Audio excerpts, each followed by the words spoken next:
How to get the old gallery back on iOS 18. In this video, I'll show you how to customize your Photos app to bring back a familiar, more organized layout. And let's get started. First, launch the Photos app. Scroll all the way down to the bottom of the screen, tap on Customize and Reorder. Here, you'll see various sections that are enabled by default in iOS 18. Adjust your gallery layout. Uncheck all unnecessary sections to remove clutter.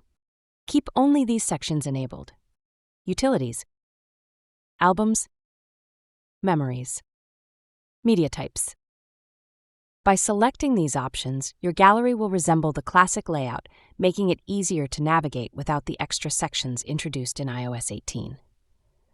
Now, exit the settings and go back to your Photos app. You'll notice that your gallery is now structured just like it was in earlier iOS versions, making it more intuitive and familiar to use. And that's it! With just a few simple changes, you can restore the classic look of your Photos app. If you found this helpful, don't forget to like and follow for more iOS tips and tricks. See you in the next one.